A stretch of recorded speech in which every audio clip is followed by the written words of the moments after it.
I guess we're ready now.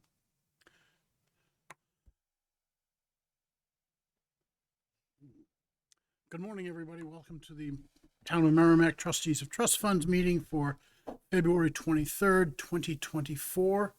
I'm Chris Christensen. To my right is, Bill Wilkes, trustee. and to my left. Liz Petrides, trustee. And in the audience, we have, if you want to introduce yourselves. Thank you. Yeah, I'm Matt Chevanel, Assistant Superintendent for Business for the Merrimack School District, and I have with me Jason Pelletier, who is the Technology Director / Library Media kind of person, but he's the Technology Director for the school district.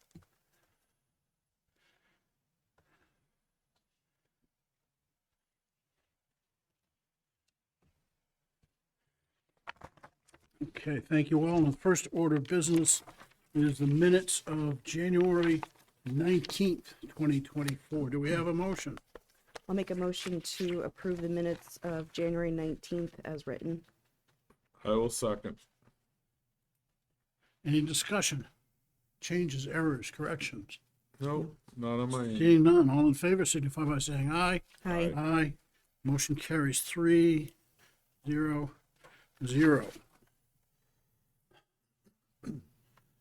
And the next item is, I don't know it's, who's going to present here, but it's the school audiovisual projects presentation, if you will. And, oh, wait a minute. Let's sit at the high table. One for you. One for you. One for me.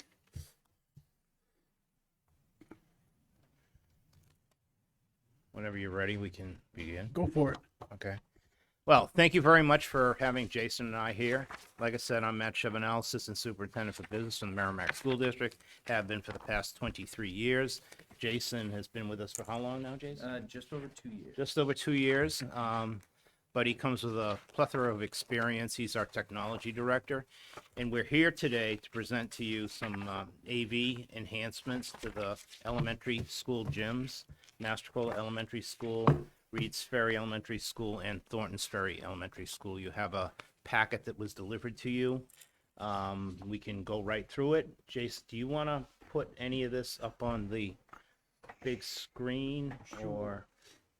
Sure. So I have what I can project up because the beginning is a lot of writing, and then there's a proposal in there. So some of it's just easier to read through the packet. But there's 2 pictures that show current situation at Reed's Ferry and at Thornton's Ferry, just so that you guys know what the schools are using currently for a setup in their gym.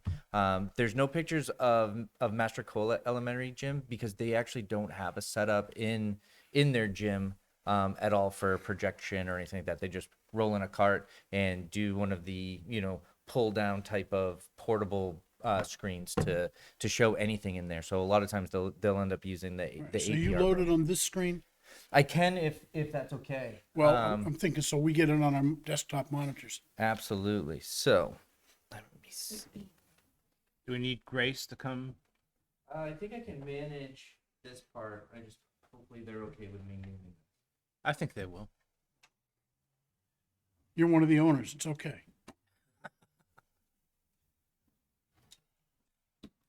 Oh, got something.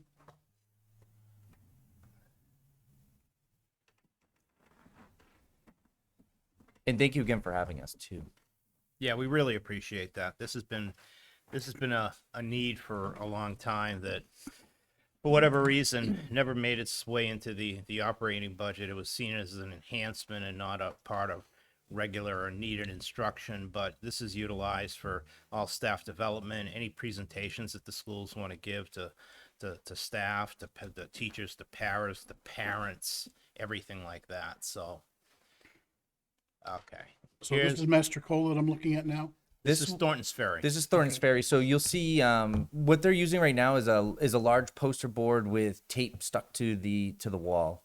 And what they do is they'll roll in a cart, and they do have a microphone set up for like PE classes and whatnot. Is it a standalone unit?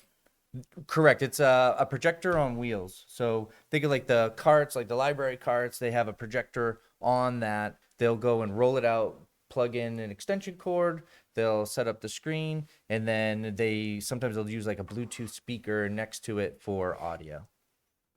So there's a separate boom box, for lack of better, like a karaoke machine, Basically, essentially. Okay. basically, yes. Yeah. And it's hard.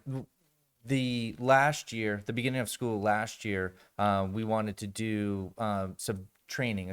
It was one of the specific things was around tech and learning, and we had to go and bring in a bunch of screens from other schools and set them up so everybody could see appropriately in there. And that was one of those like we probably should look into doing something a little bit different. And then over at Reed's Ferry, they have two pieces of cloth that are stitched together, hanging from the ceiling, basically with a 2x4, a long 2x4, and the schools are extremely resourceful, right? They'll try to make anything work. Yeah, in the past, I remember when Kim Yarlow was the principal of Reed's Ferry Elementary School, she stated they use something akin to a bed sheet, and I jokingly asked her, "Are these the fitted? What are those fitted sheets? You know, it's kind Egyptian of cotton. the Right? yeah, the 200 count Egyptian cotton. So essentially, that's what you're looking at. Something sewn together. It's a makeshift thing hanging by a 2x4. So that's their screen. And they do the same thing. You can see some of the AV equipment underneath there, and then also there's equipment for PE classes as well. And it's a very similar. The gym, our RFS and TFS are exact duplicates of each other. Just they're kind of like swapped. So what happens at TFS and RFS structurally it's the exact same building. So they would end up having the exact same setup in there as well, right? The space, the size, everything is very similar. Right now, unfortunately, one's using poster board and one is using stitch cloth. The other thing, again, going back to MES, not having pictures because there wasn't anything to take pictures of. It's just the wall there.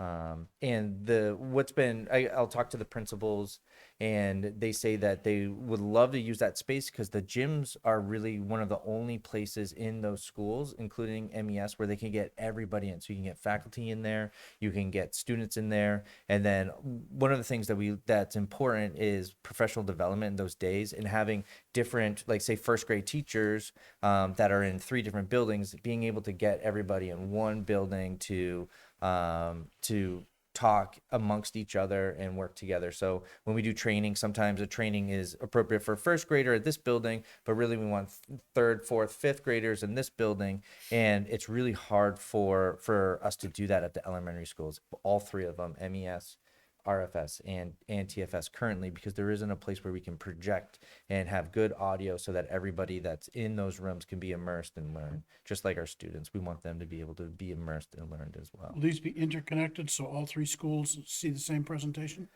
That there is a way that we could do that. It wasn't necessarily part of the proposal, but with some additional tech, we could make that happen. So what we did was the next step to that was we identified that issue, and we knew that it just wasn't really conducive to learning, the space, and also when the public does use these spaces as well. It's not. I don't feel like it's a good representation of Merrimack schools, the quality of what we do, the town, and really what's expected. So we went out and I've had a lot of experience in the AV side, the tech side. So I went out for a couple of quotes. So we got 3 bids, and originally we did RFS and TFS. And you'll see in the back of the packet 2 other bids other than the proposed bid. So CCS, they're a local shop.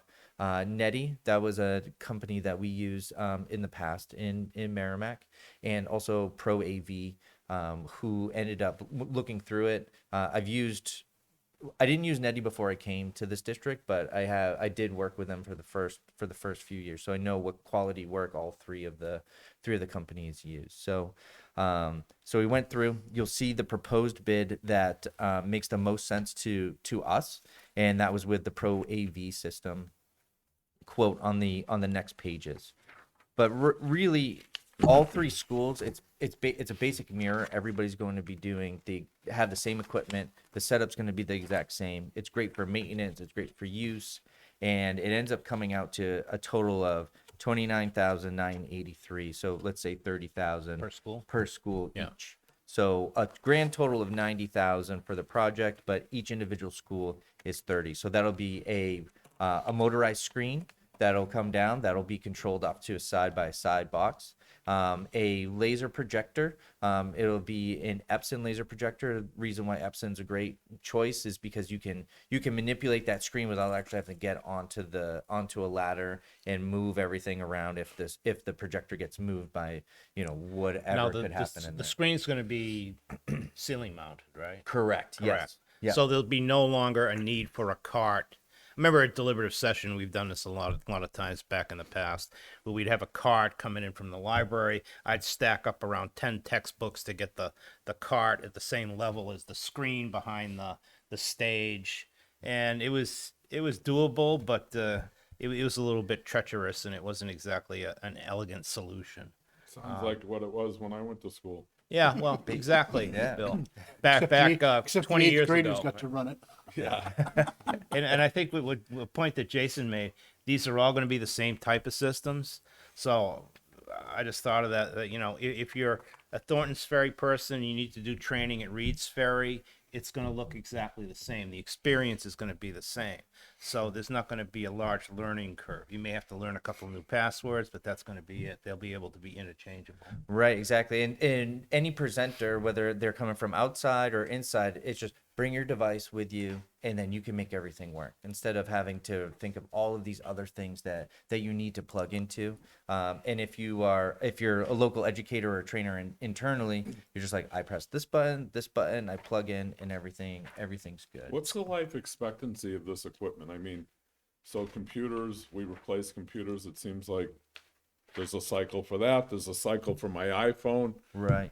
So what's the A life cycle- expectancy of this equipment? I mean, Sure. So, the thing that has probably the shortest life expectancy, other than the device, and that would just be part of. We already have a replacement plan in place. So every 6 years for a device, is really going to be the projector, and the laser projectors outlast the bulb projectors astronomically. So I think Epson says 8 to 9 years with using it 8 hours a day. Right. Yeah. As far as the life expectancy of this equipment. The other nice part too of that as well is you wouldn't have to have like a staff member have to get on a large ladder to change out bulbs because the lasers don't go out. If they do, And that's part of we the don't want warranty. that. That's a workers' comp claim, just asking to happen. And with the life expectancy, we would be looking once we get this off the ground with your help potentially. We would be looking to build the replacement cost into the technology budget, which we have built up over the years to reflect the need that we have, especially after COVID with one-to-one devices. And now, we're basically kind of one-to-one now. All around, we're one-to-one devices. And so that was a huge step forward made possible by the infusion of a couple $1 million worth of ESSER funds. So now we're picking it up in the operating budget, and we will do the same with this. Correct. And what will probably more than likely be the full replacement life expectancy, I'd say probably 8 to 9 years. Or if there's for some reason a massive technology change that is unforeseen and no equipment can hook up to it, which is probably unlikely within the 8 to 9 year. It's almost Right, kind of like what we're doing here. Correct. Screen comes down, projected. Yeah, and the Everything's motors nice. in the screens, those are designed to last for about 8 or 9 years as well. So that's more than likely we'll have to redo everything, but we'll have a lot of the structure in place. So there'll be conduit and all of that other type of stuff for pulling and running. So replacement costs would be less. We would assume would be less than this going forward. There's a lot more wireless projection options available. The projector has options to do wireless or network projection as well once we kind of get more of the internal tech that can do that. Well, once you get to that point, it's on your budget, not ours. Yes, The correct. wills that we have frequently say enhancements, and that this is not intended to replace what the town should be paying for in the first place. So Correct. when you look at an enhancement, that works for us. When you got to repair something, that's yours. Oh, we totally understand that, sir. This says reuse the speakers, so the expectation is the Bluetooth speakers that you're currently using would continue to be in use. So in those rooms, so they're using the Bluetooth speakers, but the sound from the projector doesn't go to, each school actually has Bose speakers hanging from the rafters that are still in good quality, but they don't hook up to the system. Okay. So what part of this proposal, and I'm glad you brought that up. Part of this proposal is to hook into those Bose speakers so that we can go and get the nice sound quality from great speakers that are already in. Okay. And the actual hookup, if I'm trying to follow where, so there's a wall mount where the HDMI cable gets connected to the computer or and that's where basically off to the side, it's not going to be in a place where kids can fiddle with it. Right. So it'll be a box, right? And we're gonna put it up higher for the elementary students so they can't necessarily reach it, but it's gonna be metal reinforced box. So if like a ball, locked? basketball or something. It's going to be a cage around it. Yeah, we have You see locking that? cages Yeah, for you those. see that at JMU's all the time. If you're sitting on the stage and you look right in your upper right, there's a cage around some of the devices there. Yeah, to help them because it's a gym, right? It's a gym, So so we'll do that so they don't get ripped off the wall and accessed inappropriately. So from the deliberative session point of view, the existing sound system, I'm trying to think of a nice word. It's inadequate, shall we say. So the school and the town, hire Bob Malloy to come in and provide sound. And there's a certain amount of expense to that because he has string wires all over the place. Other hardware that has to come in because there isn't anything there. So will this system provide a good sound system for things like the deliberative session or other general meetings? I can't speak exactly to. I can a little bit. All right, you got it. Yeah, I had a conversation with Nick LaValle about this, and it was proposed years ago that we could buy something that would replace Malloy Sound, and we could save $1,400, $2,000 a year. The amount of equipment that Malloy brings in is in a big box truck, and they've got 3 or 4 individuals running this whole thing. And so the equipment we're talking about would not replace his equipment or his function. We would still use him for the deliberative session because, number one, Merrimack TV, they're covering the event. They don't have the staff to run $100,000 worth of equipment for the deliberative session to get everything on there and get it on TV at the same time. So this would not supplant that need. That need would still happen.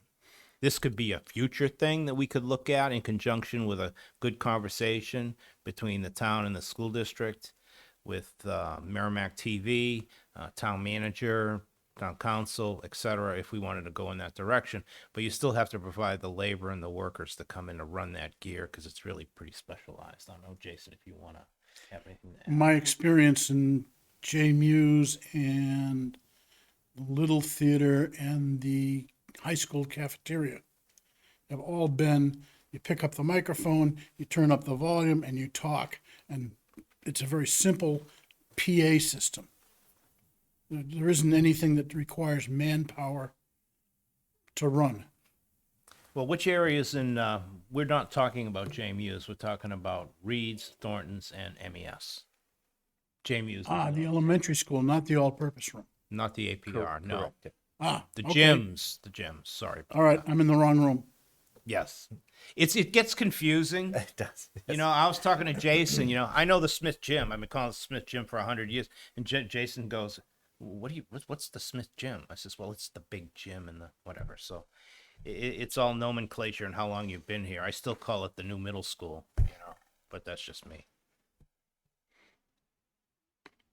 So it wouldn't be for the APR. Will you guys help us out with the floor, which is absolutely amazing. It's a beautiful place. Yeah, and we were hopeful that there'd be a sound system would go in at the same time as the floor, Yeah. but it never happened. That's going to be that's going to be further discussion to try and do that. If the goal is to eliminate hiring Malloy Sound for deliberative session, that's going to be a little bit heavier lift to put that together. Well, I'm thinking of other events that run in there that Yeah, the public, the NGOs go in and run events yeah, and rent the school and people there's all kinds of other things that go on in there, or would go on if there were, sound, yeah. which right now there isn't. There So it isn't Bob Malloy just, once a year or twice a year for Correct. two Yeah. deliberative sessions. There's other things that have gone on there in the past. Yeah, and that's something Jason and we talked about that briefly, and so that'll be something maybe perhaps forthcoming. But we need some more study on that Okay, to do it properly and to get everybody on the same page, because we've got to coordinate with Merrimack TV, with the town manager, everything like that, because it's going to be a true community facility use venue. all right, so I was in the wrong gym. Thank you for Yes. clarifying that. How much is it? And I don't know, unfortunately, I thought I had them, but I don't. I don't have my glasses. How much does it cost to the motorized The screens. Let me screens? make sure I get the exact. If I give you my, I can't see you right now. So. So 34.76 for purchasing the screen itself. What, All three? That obviously doesn't include the installation. Cor- You could correct. You could have some wiring. Correct. So the screen is 117 by 188. So it's a very, very large screen, and let's see here, they're gonna bring in a lift to help go and to install that, and then the complete installation cost of each gym's, including the screen and the cabling and all that stuff, is $5,000. So all of the labor hours and everything for each gym individually is $5,000. To put power to it, is that something we pick up, or is that something in the proposal? No, the electrical is on us. It's on us. So Yeah. we'd hire Custom Electric to come in and take care of that. It's more of an infrastructure thing. We're going to get this thing going. Okay, And Moving when on? we looked, sorry, I didn't mean to interrupt you. But when we were looking, we do have junction boxes up in the rafters that look like they're adequate. So adding additional electrical to there, and the supply is pretty good as far as the breakers that they attach to and everything for those screens. So adding the electrical might not. It might not be as Might bad as be- we think it is. right. But it's something we can definitely coordinate with our facilities director, Tom Tussaud, to get custom in to make sure these things have power to them. That's on us, we feel. okay. Anything else? No, just thank you again to hear us out. And we do, part of this proposal definitely had a heavy part about what the community can use these spaces for, and also when the community comes in, parents and PTO, other events, projecting onto a screen just doesn't feel right to have those people come in and use the facility for that, right?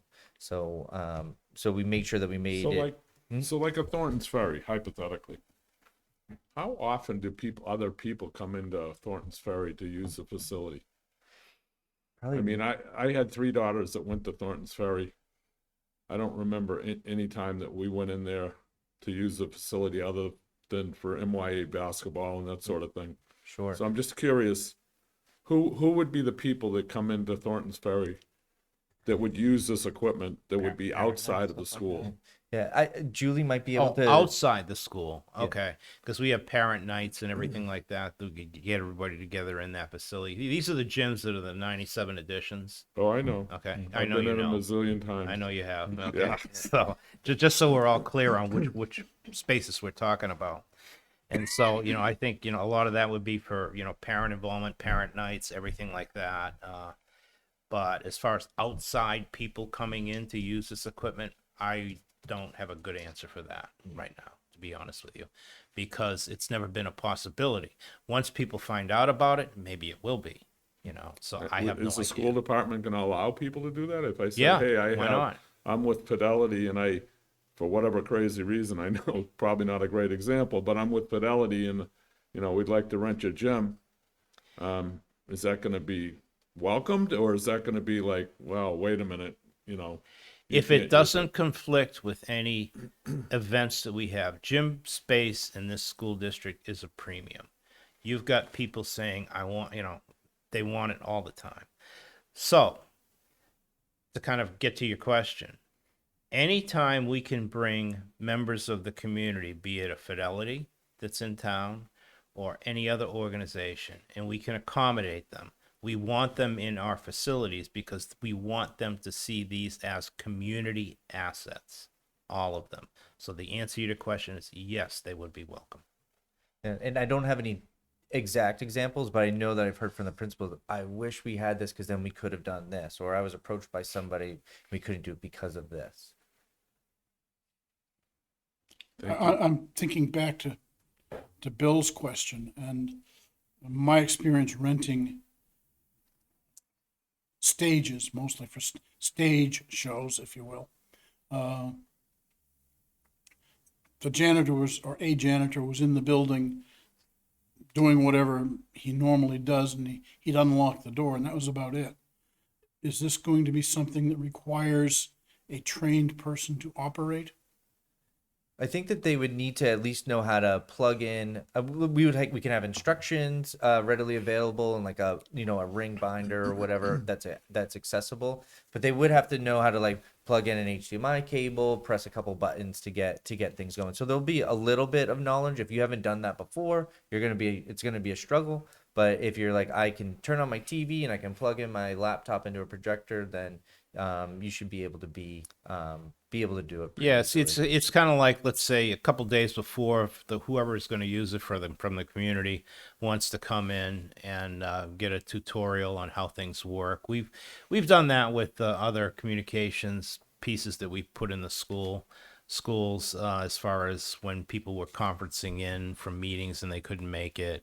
We'd have a list of instructions and we ran people through that beforehand. So when they were there, they could follow the instructions, do it themselves. But there's always call a lifeline. Jason's available, I'm available, and we have other people who are available to help out if need be. Phone a friend. Phone a friend, exactly. Okay, anything else that you want to? No, I think that's everything. Present. And any feedback, questions, anything like that, I'm more than happy to help answer. Okay, can we have the lights back on? We're gonna make sure we could cut the lights out where the screens are. Ah, there is a way. There is a way. There is a way. Yeah, I remember at the all-purpose room, the only way to turn the lights on and off was to get a janitor with a key lock. Yeah. And Yeah. Oh, the JMU's APR. yeah, Yeah, I remember that Thank you. system back then. Yeah, I would do that. I got one last question. Yeah. So you said that there was 3 possible vendors, I think you described early on. What were the prices for the other vendors? So, Netty, their price was, sorry, excuse me, 33,973. So it's about $4,000 more. And then CCS, they came in, they were significantly higher, 41,697. And the other thing that I asked each one of the 3 vendors, because sometimes getting equipment is very difficult nowadays. And each one, and each one uses a different projector, right? So we had a Sony, we had a Panasonic, we had an Epson. And the availability for some of these, they're like, I have no idea when I can get it, or it might be 12 months till I can get it. And there's some other parts to it, like the buttons and stuff like that were back ordered. So that was another reason. Not only did Pro AV come in less expensive, but they also had had times they're like, we can get this within a 3 to 6 month, or we can get this in a 2 to 3 week. For each of that breakdown for those. So again, Netty, Northeast Digital Integrators, I'm just rounding up to 34,000, and then CCS ended up coming in at I'll round down to 41.5.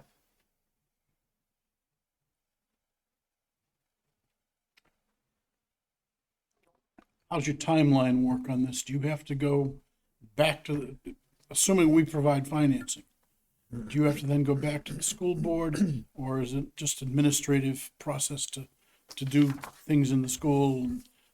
Is it wait until school is closed, or? Well, it's as far as, the operational aspect of this, it'd be an administrative decision to get this done. So we would green light that at the central office. And as far as installation goes, it would have to probably be in the evening or during a vacation. Yeah, I believe that it's a few days, so vacation time probably makes the most sense for that. So we have April break coming up. We have and then If they could summertime. get the gear. Correct. Yeah, correct. It's all contingent upon And their schedule too. and their schedule. It's like I remember when we did the 72 unit ventilators in the school districts, we took out that $4 million lease purchase agreement to do that, to drop CO2 levels. And it was supposed to be done over the summertime. Well, the summertime turned into 3 years because of supply chain issues and not being able to get the units were in Texas. They're all sitting there. They sat there for a month because no one would drive a truck, a semi, to bring them up to the Northeast. But that was a while back. Hopefully things are a little bit better. Remember those days. Yeah, I know. Yeah. You couldn't buy a Chromebook. You couldn't buy an iPad. You couldn't buy a computer. It was tough. Okay, so the question for us is, do we want to do this? And I handed out some of our funds available. The primary things would be the Watkins Fund or the Watkins Forest Income Fund, or in the case of Master Cola School, the Master Cola Fund. Now, I went back through and read the bequest from Master Cola, and I think it's pretty clear that's intended for the Master Cola complex, elementary complex, nothing to do with the high school. So that's not eligible for Reed's Ferry or Thornton's Ferry.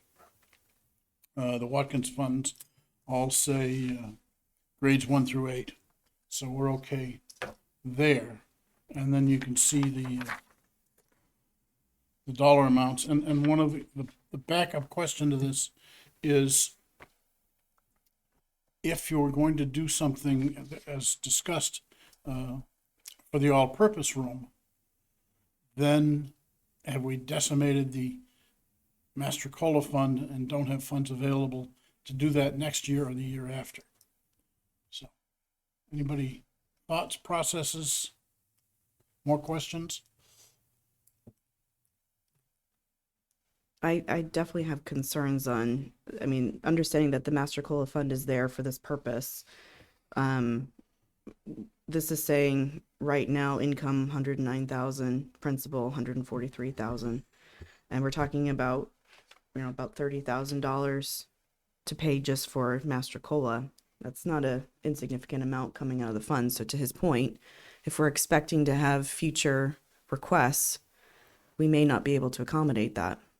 So does it not come at all from Master Cola? Do we look at Watkins? Well, we could do the whole Green? thing out of either of the Watkins Yeah, funds. that's where I would lean toward. I guess the other side of that is, I don't think we have any funding that would be appropriate to anything going on in a new central office. We our weren't stuff expecting that. It's no. specified for grades 1 through 8. Right. There's other restrictions of a minor nature. So I don't think anything coming out of that, but what other projects in the CIP for the next 5 or 6 years do we need to know about? 5 or 6 years. Well, obviously, Well, that's what the CIP is. Yeah, capital improvement plan. Yeah, 5 years, over $100,000 unless they changed the law in the last 30 years. Obviously we have our roof program that we have. on the warrant. This year, there's $797,000 to do the roof at James Mastercola Elementary School and J Muse. We're not looking for the trustees to, that's No, on none of us. none of that routine stuff So is yeah, appropriate I for mean, us. all the stuff that's in the CIP is routine stuff that has to get done. In around 4 years, we may be looking at doing a rehab on the high school track. I don't know if you guys recall, we did that probably 10, 12 years ago, and it was really in horrid shape, and we had to do something to correct it. But that's not the trustees; that's on us too. So I don't see anything from a trustee standpoint that we'd be looking at in the next 5 to 6 years.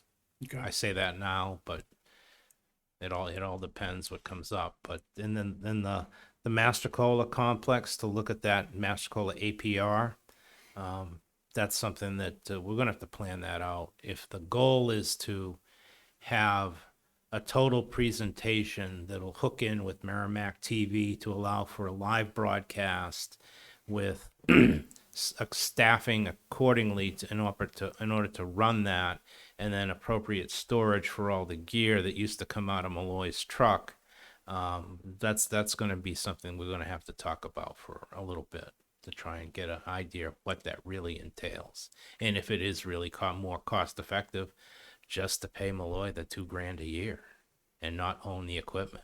I mean, we subcontract out busing because it's much less expensive. We don't want to own our own buses. That's a nightmare.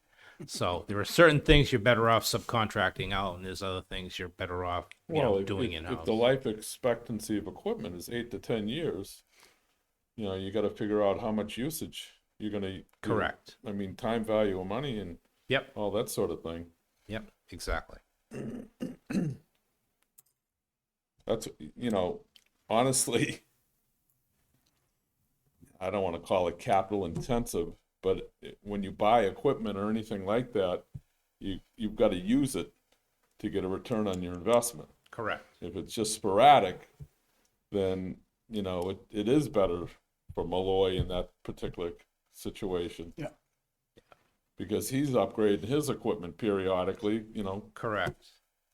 It's So- like, at high school graduation, we have Christian Party Rental comes in, does all the tents, does all the spiking, does everything like that. They're all insured, everything like that. We contract with them to provide all the chairs, all the seating, everything. And for us to buy all that gear for a one time a year event doesn't make any sense, when you could go to a third party who's gonna, like you said, Mr. Wilkes, that's gonna upgrade their equipment, make sure their people are trained, make sure they have the right certificate of insurances and liability and everything like that. So sometimes it makes sense to buy, sometimes it Sure. makes sense to contract out. I mean, one thing that kind of, I'm just curious, I mean, we're talking, you showed us pictures of a couple of screens that were, sheets or piece of 2x4 hung that way. Why did we jump all the way to a remote control screen versus a nice screen that's just mounted? You pull a string down, you pull it up. I mean, that's been used forever. Sure. And it sounds like it's maybe $10,000 a unit of the cost here. And it is it's definitely one of the more it's an expensive piece of equipment. The ease of use is better. Just granted, you can pull down and that's fine, but after a long period of time, is that pull string going to break? Like, who's going to play with it if it's there, right? The kids are going to be there with it. And the mechanicals, like when you pull those screens that are mechanical like that, as far as like the springs go, that those are more likely to fail than the motorized chains. As far as like, like back in the day, you'd be in the back of the classroom or whatever, and you'd have to pull it 15 times or not, and then it just unravels. And if it shoots right up. So it just seemed like, is that an option? Yes. But it just seems a little bit more just ease. I just press a button, it comes down. For an end user, I got all of my stuff right there. I can just plug right in. Not to say that the pull down is not an option though. But you know, you look at it, I mean, this screen's been here for, how long is this courtroom? This used to be the courtroom, right? Yeah, And this has been what, 15 years, 10, 15 I years? don't think it's been that long. I'm thinking Probably more like not. 10. 10. This was not part of the original. The original? There were some Okay. upgrades after the, But the one Initial- but one that James used at the APR, that thing has been there for at least 23 years that I've been here. You know, it's the same switch and it's the same screen. You know, so the motorization of it, you know, to take that screen and try and jump up 20 feet and grab the pull string and bring it down. I mean, I don't know. That seems a little cumbersome when you could have an electric motor do it, and we hadn't had any repairs done to that at all. It's just been there. Is Bill's statement correct though? He said what, $10,000 was your estimate to? I see, 3,500 for the screen, 5,000 for the installation, but that's also including installation of the projector too. So Correct. is it safe to say like 10,000 doesn't seem like the actual price of? Well, they gotta do the electrical too. Right, but you said though the electrical not will be paying Yeah, for you're the not. They're not. electrical. We're, Right. we're gonna But do Okay, that. so I'm you're thinking as rolling a it in. taxpayer, Yeah, okay, that's fair. No. And so I can't break down like the labor cost of it, but let's cut it in half, right? So 2,500 ish, or 2,000 ish for putting up that, but they're still going to need the scissor lift. There's still labor hours to mount it and everything like that too. So, it's Regardless maybe of the mechanism you go with, Yeah. there's still going to be a certain amount of general conditions or just standard things that are going to have happen just to get it. And whether or not you do a motor or you do a pull string, I think it's just the cost of the motor and the electrical to hook up, which we're going to be doing. right. And because you're still going to have to the labor to put the thing up there is going to be around the same. And the cost of a large screen there's still a cost to that Yeah. too. And that is a special background, so it's different than a bed sheet because that's silver. It is, yes. That's one of those silver. What are they called? It has special material in there, so for like reflection and enhancing the picture and Yeah. all that nice stuff.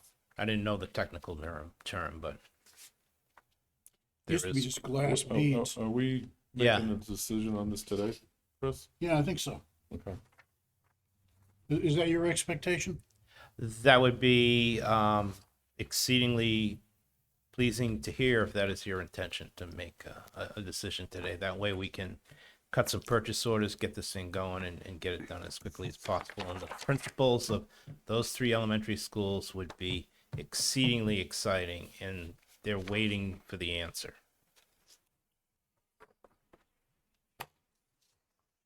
Well, my thought process is the Watkins Fund, not the Forest Income, but the Watkins Fund itself is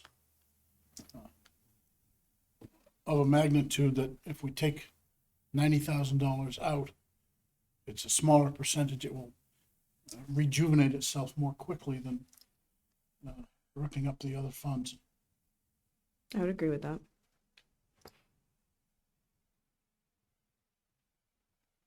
What are you thinking, Bill? Is this all or nothing? Is there, all 3 schools as part of the package deal, or? Yeah, I would like all 3 schools because I'd like them all to have an equivalent experience, so parents don't notice the difference between Reeds and Thorntons. Oh, the Reeds, they have this, and the Thorntons, no, we don't have this. So it's just better off to do for all, as opposed to pick and choose and try and phase in. Okay, do we have a motion? I'll make a motion to fund the total amount, Why don't you just say not to exceed 90,000? not to exceed $90,000 for 3 AV systems for the elementary schools out of the Watkins Income Fund. I'll second it. Any further discussion? And that was a Watkins Fund, right? Yep.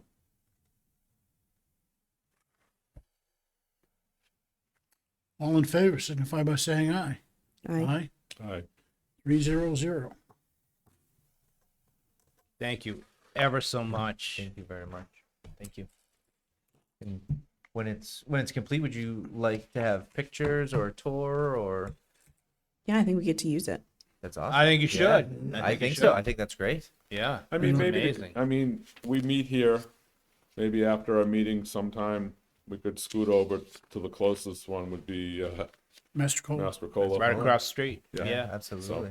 We'd We don't love have to see all three of them, I don't Yeah. think. Yeah, That'd love to be show you excellent. guys. Yeah. Thank you very much. You know, you were speaking earlier, pardon me for digressing a little bit, earlier about Nick and getting some of the stuff set up Yeah, for TV. And one of the nice things, before we had this room, the studio, TV studio was in the school, high school. I know. Yeah. And we were able to put on things in that studio. One of them was, we did a TV auction. 2 or 3 years we did it. And we had 8 or 10 people running back and forth, and it was all kinds of chaos. And 3 people on screen, and we had tons of room. It was still a squeeze. We still had tons of room compared to this one where you have room at a table for 2, possibly 3 people. Yeah. So if there's something in your future that's going to put a studio kind of thing back into the school, that was a huge asset and a shame to lose it. Yeah, I remember when we did the 2000 edition. That was my first project when I got here. Jim O'Neill gave me a set of plans. He says, "You got $5.9 million. Build me a 3-story addition. Put 7 science labs in. And by the way, take care of the 2 TV studios. Good luck." And so that's how I started off here. So yeah, that's definitely something we can look at. And we actually, I think we ran a hard line from the TV studio down to the first classroom when you come up the back on the right-hand side. Oh yes. Yeah. Yep. So there's stuff that we know that I remember having been done. So we definitely do something or take a look at it. I like Nick LaValle is an asset to you guys, and he's an asset to us, and we love to work together with him. So we will definitely make that connection. Okay, Thank you. Thank you. thank you very Thank much. you. Thank you all.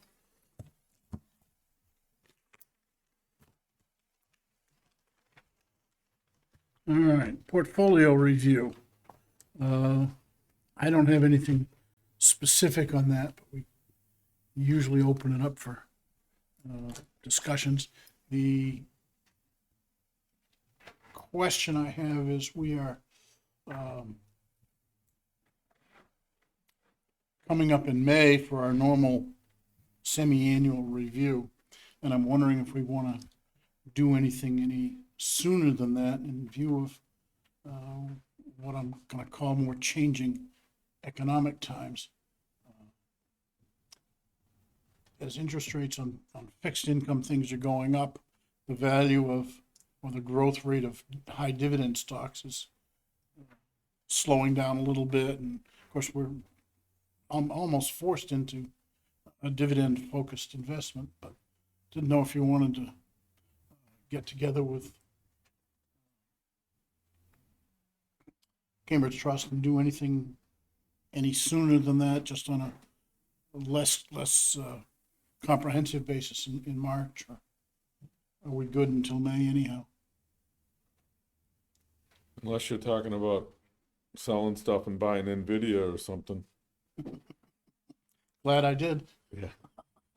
I'm, honestly, I don't see any need. I mean, you know, when we talk to Cambridge Trust on a semi-annual basis, I think they know our direction, and I don't think it's necessary to meet in March personally. One thing that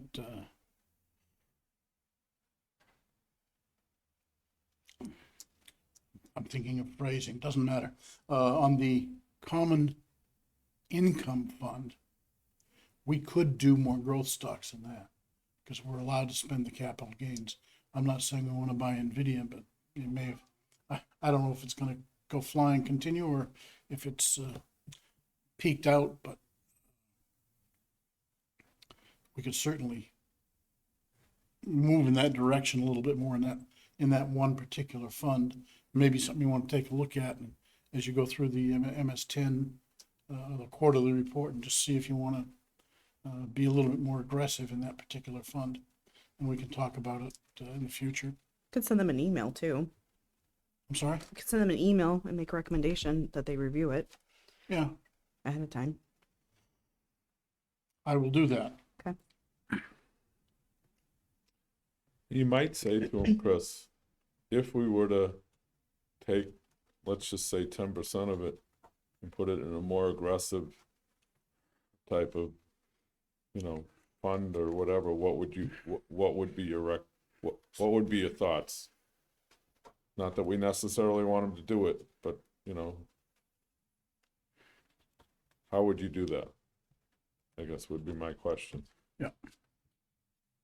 Well, we're in a fortunate position, if you look back at this, sheet that we had when we were looking at the Watkins funds, for example. We've got some room in those funds to be a little bit more aggressive. I mean, NVIDIA, just because it's in the news and probably some people out there follow it, it's almost a $2 trillion market capitalization. I love the whole concept of AI, but I personally think that there is going to be competition coming along that's going to, right now, NVIDIA prices everything to the premier price. It's like buying a car. When electric cars first came out, they wanted a big percentage over the sticker price to buy an electric car. Well, that's exactly what NVIDIA is doing now. When AMD, Intel, Apple, Microsoft, some of those people have their own AI chip. Yep. Might not be as good as NVIDIA's, but it'll probably do the job in a lot of applications. And I think, you got to be careful chasing some of these things. I mean, 3 years ago, I don't think we had a single stock that had $1 trillion market capitalization. Now we have 3 or 4 at least that have over $1 trillion market capitalization. On a fundamental basis, it's hard to justify some of those things. Well, yeah, other people coming along with, let's call it a lesser product. I remember, this is decades ago now, when banking and insurance was moving into computers. And there were some very innovative solutions for a variety of projects. And why did you buy IBM? Well, because we're a bank and we're stodgy, and you're not going to get fired if you buy IBM. But I might, if I buy something else that's a little chancy, I might be looking for a job. And the IBM carried through on a lot of that stuff. But now they're getting more innovative again. I love the fact they're paying a substantial dividend and having some growth. Yeah, it's like But they're like everybody else. They float up and down. We can rely on Eric. I will send him an email and see if he has anything to say just by email, and we'll report back next month. if he said buy the Magnificent Seven, I'd be a little nervous, honestly.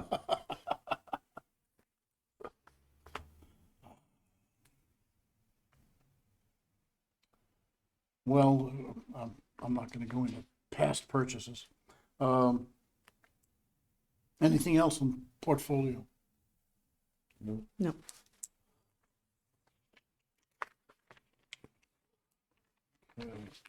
On the scholarships, we have on the Watson scholarships, we have given out 4 of the 5 that were awarded last May. And I have not heard from number 5. I don't have an email address. I do have a regular address. We don't usually go chasing these people, but I can write to them and see what they say.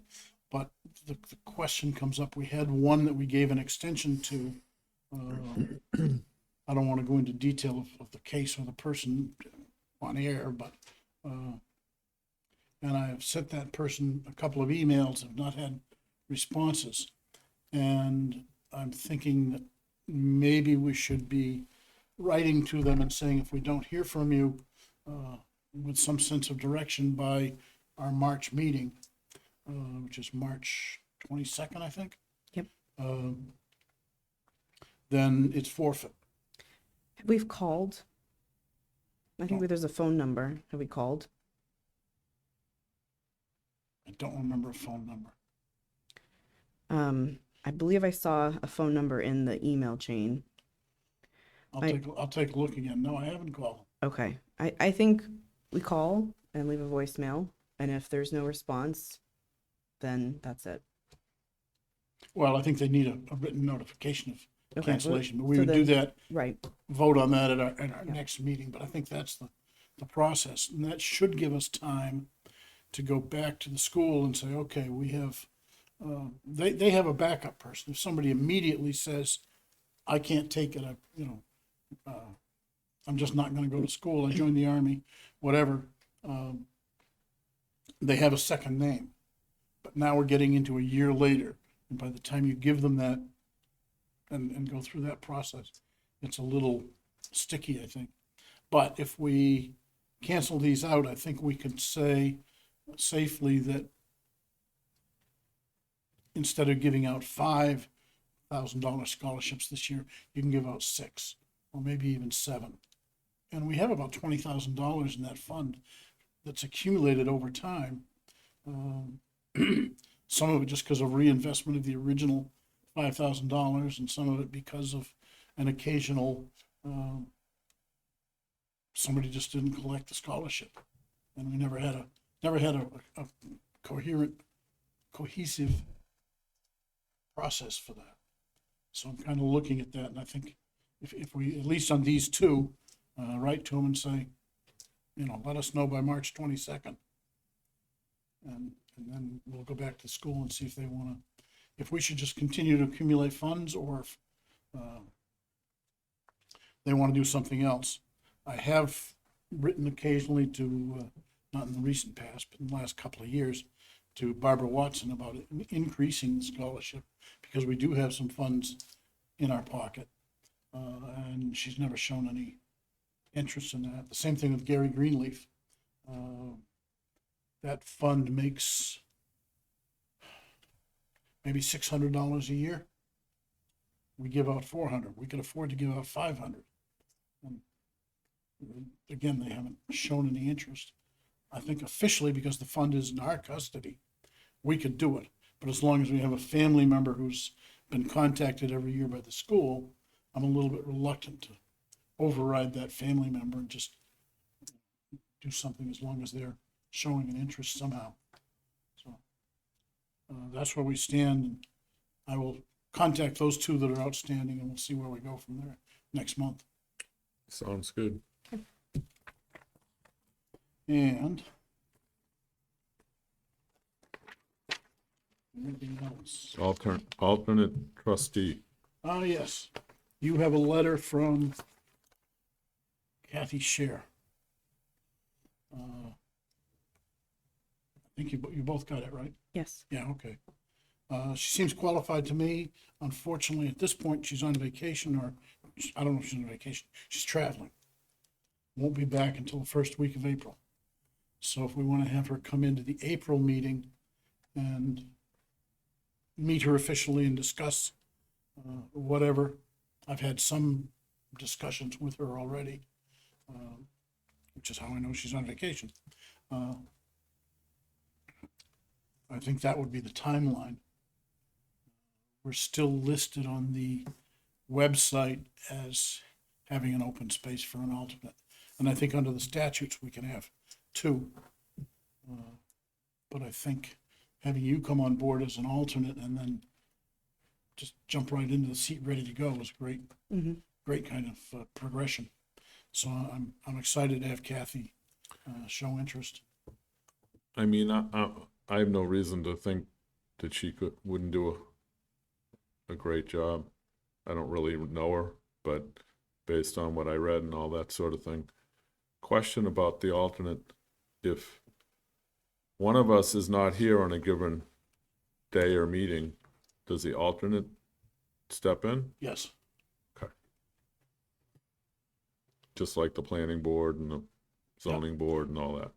I think when Liz first started as an alternate, she sat up here and participated in discussions, just didn't vote. I think I had one meeting where I actually Did needed vote. to step in and vote. Yep. Yeah. Yeah, I'd say have her come in in April, but Yeah. I don't have a problem with it. And I Okay. think having an alternate is a good thing. Agreed. Just make a note here.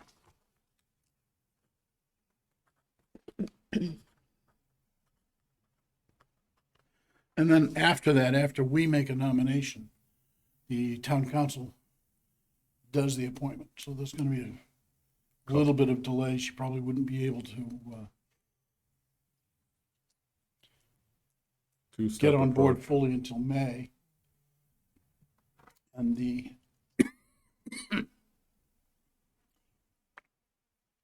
administration likes to have all of these things run July to July, because then they have a whole raft of renewals for appointments that come up all at the same time, and they can do all the paperwork all at one time without having to